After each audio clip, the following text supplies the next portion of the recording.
If you've ever snapped at someone you love over something absolutely tiny, like they loaded the dishwasher the wrong way or asked you a simple question at the wrong moment, and then 5 minutes later you're standing there thinking, why did I just do that? Nothing's wrong with you, but your nervous system is trying to tell you something. I'm going to walk you through 5 signs your nervous system is stuck in overdrive, and sign number 5 is the one almost nobody talks about. Then I'm going to tell you what to do about it. Not vague advice, real tools that work. So let's get clear on what nervous system regulation actually means, because this phrase is everywhere right now, and for good reason. So your nervous system is your body's command center. So it's constantly deciding, am I safe or am I in danger? When it's working well, it moves between those two states smoothly. So something stressful happens, your body activates, you deal with it, and then when the threat passes, your body comes back down. You rest, you recover. But for a lot of us, the system got stuck. The stressful thing happened, or 100 stressful things happened, and the body never fully came back down. It just stayed up, like revving, scanning for danger, like running on cortisol, even when you're sitting on your couch on a Sunday afternoon. So your conscious mind might know that you're safe, but your body's not convinced. I know this personally. I experienced significant trauma as a child, and when I was 19, I attempted to take my own life. So even years later, years after I'd started healing, my body was still holding on to it. My jaw was clenched, my shoulders were up. I was just renowned for startling at normal sounds. My mind had moved on, but my body hadn't got the memo. So let me walk you through the 5 signs. Sign number 1, you overreact to small things. Not because you're dramatic, but because your response is way out of proportion to what actually happened. I don't know, maybe someone cuts you off in traffic and you are shaking with rage. Or maybe a partner forgets to pick up some bread and you feel genuinely betrayed. So when your nervous system is stuck in fight or flight, your threat detection is turned up way too high. I want you to think of it like a smoke alarm that goes off every time you make toast. The alarm's not broken. It's just too sensitive. So your amygdala, that's the part of your brain that processes threats, it's on high alert. So everything feels like a big deal because your body genuinely thinks it is a big deal. So it can't tell the difference between a rude email and a real threat. So if you've been beating yourself up for being too sensitive, I want you to stop. It's not a character flaw. It's a nervous system state. Okay, I want you to do a quick check. As you're listening to this or watching this, where's your tongue? Is it pressed hard against the roof of your mouth? Are your shoulders creeping up towards your ears? Is your jaw tight? If you've just noticed tension, you didn't know that you were carrying, that's your nervous system. And we'll come back to that in sign number 4. Okay, sign number 2, you're exhausted but you can't sleep. The wired but tired paradox. So you drag yourself through the day on fumes. You can barely keep your eyes open by 8 o'clock at night. Then you get into bed and nothing. Your brain lights up. You're staring at the ceiling. You're replaying conversations or you're worrying about tomorrow. Your body is flooded with stress hormones, even when there's absolutely not a threat. So during the day, they mask your exhaustion. At night, when you finally stop moving, your nervous system is still running the threat program, so it doesn't know how to power down. I spent years in this cycle. Like during the 13 years that I traveled the world, living out of a bag, riding my motorcycle through India, living in the Himalayas, even in the most peaceful places on earth, I'd be awake. My body would be buzzing. I remember being in a tiny Himalayan village, like absolute silence outside, stars that you wouldn't believe, and my body was acting like I was about to go into battle. That's when I understood this is not about what's happening around me. This is about what's happening inside of me. All right, sign number 3, you can't concentrate or you feel scattered. Brain fog. walking into a room, forgetting why you're there, reading the same paragraph 4 times, starting 10 things, not finishing any of them. The good news is there's a clear neurological explanation. When your nervous system is in survival mode, your prefrontal cortex, the thinking, planning, decision-making part of your brain, it goes offline. So the resources get redirected to the survival centers. Because from an evolutionary perspective, if you're being chased by a predator, you don't need to plan your quarterly goals. You need to run. And the problem is you're not being chased by a predator. You're trying to write an email, but your brain is running survival software. I see this constantly with a lot of the students that I work with. I had one student from a college, brilliant young woman. She was convinced that she had some kind of cognitive problem. Her grades were dropping, she couldn't focus, she was forgetting things constantly. She'd been to doctors, she'd had tests done, everything came back normal. And when we started working together, what became clear was that she wasn't experiencing a brain problem, she was experiencing a nervous system problem.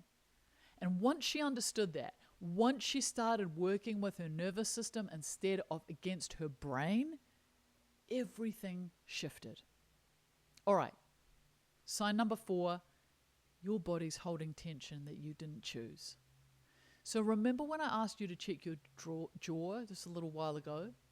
This is what I mean. Tight jaw, shoulders up by your ears, your stomach's in knots, shallow breathing you didn't notice until someone points it out. This is your physical, this is your body physically bracing for something that isn't happening. So your muscles are preparing to fight or flee, except there's nothing to fight and there's nowhere to run. So the tension just stays. And you've been carrying it so long it feels normal. So you don't know what relaxed actually feels like anymore. So after my experience as a child and the attempt at 19, I carried everything in my body. I couldn't have told you at the time. I thought I was fine. I was doing all this inner work. I was meditating. I was learning from extraordinary teachers, but my body was locked in a brace position. So it's important for us to understand that the body holds on to trauma even when the mind has moved on. So if you go for a massage and the therapist says to you, you're really tense, and you think, no, I'm not, like I used to, this disconnect is a sign. Sign number 5, this is the one nobody talks about. All right? You've lost the ability to feel genuinely good. It's not depression exactly, it's more like flatness. So you can't enjoy things the way you used to. Someone tells you great news and you don't really feel anything. Or you're at a gathering with friends and everyone's having a good time and you're just there. You're just going through the motions. So here's what's happening. When your nervous system has been stuck in protection mode for a long time, it doesn't just amp up the danger signals. It also dials down the good ones. So your capacity for pleasure, joy, connection, it all gets muted. Because feeling good is a luxury your nervous system can't afford right now. It's too busy keeping you alive to let you enjoy being alive. This connects directly to my life's work. So many people come to me and say, I just can't feel happy anymore. And often the first thing I want them to understand is this. This isn't a happiness problem. This is a nervous system problem. So your system is so busy protecting you that it shuts down the circuits you need to experience joy. You can't think your way to happiness when your body is in survival mode. You have to help the body feel safe first. So what do you actually do? 3 things. 1 works in 30 seconds, 1 works over time, and 1 is a perspective shift. All right. Number 1, the physiological sigh. This is the fastest science-backed way to calm your nervous system in real time. So researchers at Stanford found that this breathing pattern is more effective at reducing stress than even meditation in the short term. Here's how you do it. You inhale through your nose, then before you exhale, you take a second shorter inhale on top to fully expand your lungs, and then 1 long, slow exhale through your mouth. Okay? So you inhale through your nose, try it now. inhale a little bit more, and then you exhale. That double inhale reinflates tiny air sacs in your lungs. And it's maximizing the surface area for carbon dioxide to leave your body, leave your blood. And the long exhale activates the parasympathetic nervous system. So that's the calming branch. It sends a signal to your brain, we're safe, stand down. So whenever your system is ramping up, before a hard conversation at 2 a.m. when you can't sleep, 2 inhales through the nose, long exhale through the mouth, 30 seconds, free. Here's number 2, daily practice. So the physiological sigh is your emergency brake, but to actually retrain your nervous system over time, you need consistency. 10 minutes of day of meditation literally rewires the nervous system. So brain imaging shows that regular practice strengthens the prefrontal cortex and it reduces the amygdala activity. Your brain physically changes. Your baseline shifts. This is exactly why I created the 10-minute mind.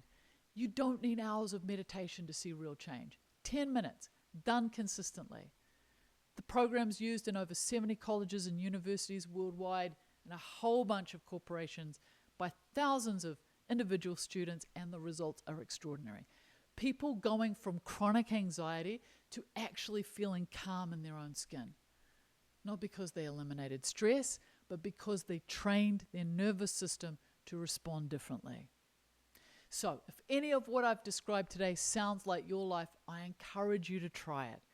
What I want you to do is I want you to go in and check out the 10-Minute Mind. Go to the10minutemind.com, or you can also do the happiness quiz, which is super powerful to see where you're at.